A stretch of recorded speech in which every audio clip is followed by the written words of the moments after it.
Good morning বন্ধুরা। আজকে সকাল সকাল রেডি হয়ে আমরা তিনজন একটু বেড়াতে যাচ্ছি, ঘুরু করতে যাচ্ছি।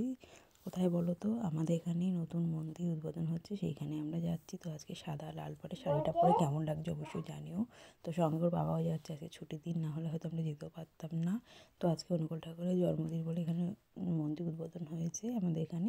তো আমরা সবাই নিমন্ত্রণ পেয়েছি, সবাই বলতে মানে আমাদের এখানে সবাই যাচ্ছে, এবার দূর দূরান্ত থেকে লোক চলে এসে। তো দেখো আমরা চলে এসেছি, আর মন্দিরটা এত সুন্দর সাজিয়েছে।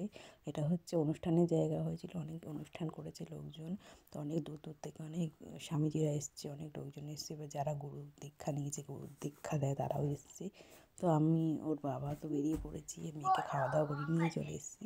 তো দেখো কত লোক হয়েছে। এই যে মন্দিরটার ভেতরে আসল যে ঠাকুরের ফটোটা রাখা হয়েছে, যেখানে ওনাকে স্থাপন করা হয়েছে, সেই জায়গাটা। তো ভিড়ও প্রচুর হয়েছিল, প্রচুর লোক হয়েছিল। আর আমরা চারিদিকটা ঘুরে ঘুরে দেখলাম, এত ভালো লাগছিলো। আর খাওয়া দাওয়ার ব্যবস্থা করেছিল, যত লোক মন্দিরের ওপর থেকে ঘুরে চলে আসলাম, সব মিলেমিশে দিনটা খুব ভালোই কাটলো, দারুণভাবে খাওয়া দাওয়া